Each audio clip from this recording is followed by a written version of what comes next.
I asked God if it was okay to be melodramatic, and she said yes.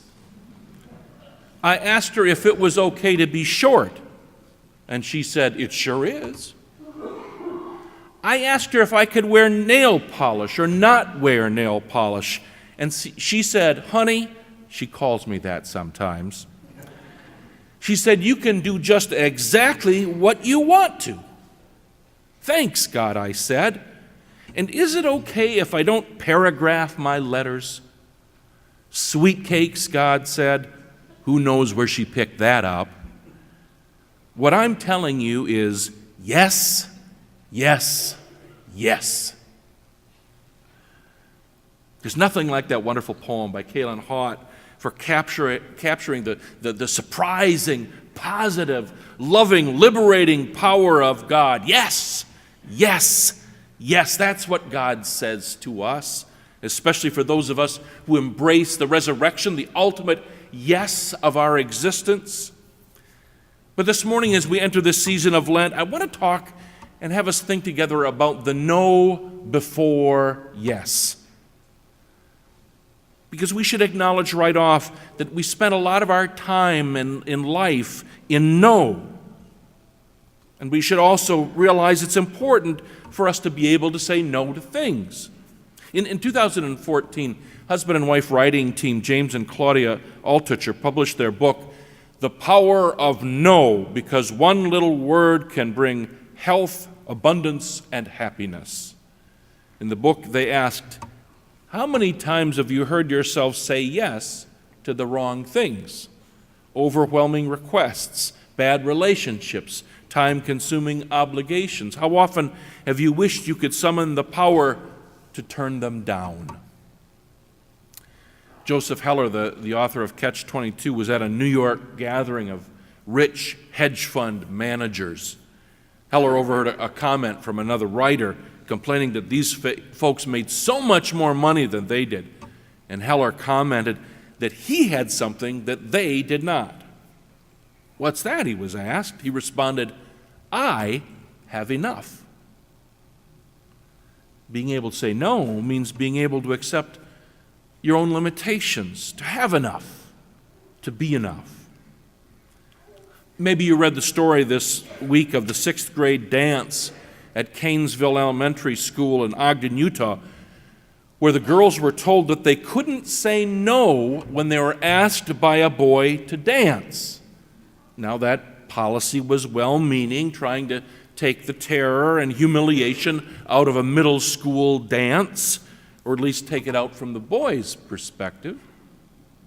But in a time when girls' and women's voices are finally being heard and their experiences are being honored, the right to say no should and must be respected. As one parent of a daughter said, it sends a bad message to girls that girls have to say yes, and it sends a bad message to boys that girls can't say no. The school dance policy was changed. No is important. No should be heard and honored. No is our right. No, it's my body. No, you can't have that. No, I won't be treated that way. No should always be an option and should always be respected. But hearing no from others can be a very difficult thing for us. I remember when I was in 5th grade or so, finding out that my father had been engaged to somebody else before he met my mother. When he was back home in Racine on leave from the Army Air Force, his fiancée broke it off, gave him back his ring. When Dad told me that story, my 5th grade self immediately thought, I could have been a different person. I was a 5th grader, remember, and completely self-absorbed. It was only later in life that it really occurred to me that this must have been pretty devastating for my dad, to receive a no from somebody that he loved. I only knew him married to my mother. I guess I'm stating the obvious here. And I had very little sensitivity to the no before yes. When I was a bit older, I found out that my Uncle Franklin had had a similar experience.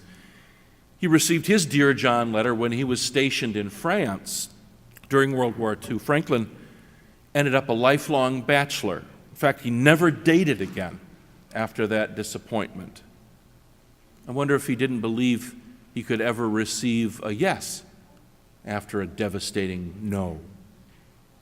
Of course, no's come in many forms other than Dear John letters. No's come in pink slips. They come in broken friendships and family members who turn their backs and walk away. They come in failing grades, bad work evaluations, bad auditions, and terrible reviews. They come in devastating medical diagnoses and physical and emotional wounds that won't heal. They come with bad news at birth, losses that come with aging, with all kinds of disappointments, with divorce, with death. We live an awful lot of our life in no. And those no's can be devastating. Our brother dies, and when Jesus comes, we say to him, if you had only been here, you could have saved him. We say to God, why did you let this happen? We say to ourselves, my life is sad and lonely, lost and doomed. No is snowboarder Shaun White laying in a New Zealand hospital room in October after a training run accident left him with lacerations requiring 62 stitches to his face and head. No is skier Lindsey Vonn airlifted off the mountain in Austria after a crash in the Alpine World Championship, fractured her knee and tore her ligaments. And the truly amazing story of Olympic athletes won't come until next month, when the Paralympic athletes come to Pyeongchang, South Korea, to compete. How about Matt Stutzman, a man born without arms, who has become a world-class archer? Or Brad Snyder, who lost his sight defusing a bomb in Afghanistan as a U.S. Navy SEAL and now competes as a freestyle swimmer. Or Tatiana McFadden, born with a spinal cord disorder, left as an infant by her mother at a Leningrad orphanage, an orphanage that couldn't afford a wheelchair, so she had to spend the first 6 years of her life walking on her hands.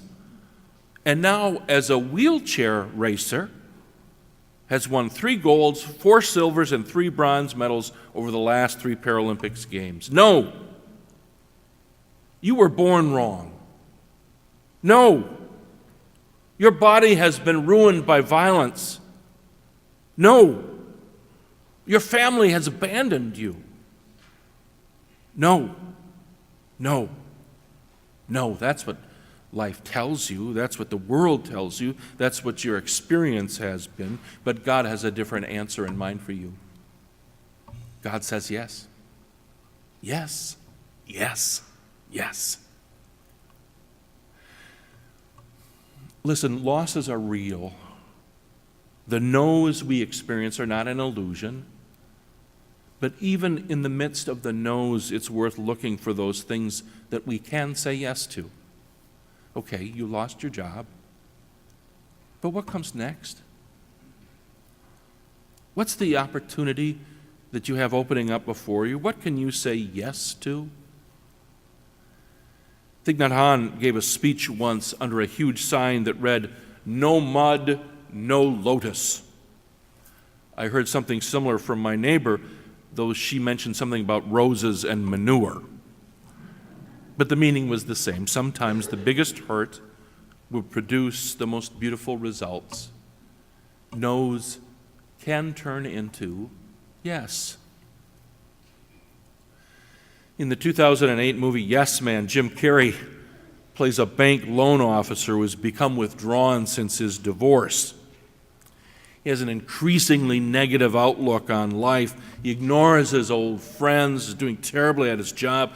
A colleague maneuvers him into attending a motivational seminar which encourages folks to seize the opportunity to say yes. And the inspirational guru publicly forces a very reluctant Jim Carrey to promise to answer yes to every opportunity every request or invitation that presents itself over the next year. First thing, Jim Carrey walks out and says yes to a homeless man's request, and he ends up broke and stranded outside of town. Disillusioned, he walks to a gas station where he meets a young woman who gives him a ride home to his car on her scooter and kisses him before leaving. You can see where this is going. Where it ends up taking Jim Carrey is learning the Korean language, bungee jumping, guitar lessons, 100 different spontaneous opportunities to regain his spirit, renew his friendships, and this is a Hollywood movie, remember, get the girl in the end. So how about you? Your marriage has ended, or you're accepting your singleness. What is the blessing in that to which you can say yes? Your friendship has been broken and can't be retrieved. Look around you. There are all kinds of wonderful, interesting human beings there. Yes. You've lost mobility, lost your sight or hearing, have given up pieces of yourself to cancer. You look in the mirror and think the person you have always been is no more. To what can you say yes? Let me recommend this morning the faith of Martha. She wasn't afraid of feeling the no of her brother's death. If you had been here, my brother would not have died, she says to Jesus. But then moments later, we hear her proclaim her faith. Yes, Lord. She says, yes, Lord. I believe that you are the Messiah, the Son of God, the one coming into the world. Yes. And think of poor Lazarus. In our gospel reading, we're provided with that interesting detail that after he is raised from the dead, the strips of the death shroud are still binding his hands and his feet. Unbind him, Jesus says, and let him go. Look into your soul. Look into what God has given you that is imperishable, undefiled, immortal. Yes, that's who you are. That's who you can be raised to be again. Yes. Unbind yourself. Let it go. Yes. Yes. Yes.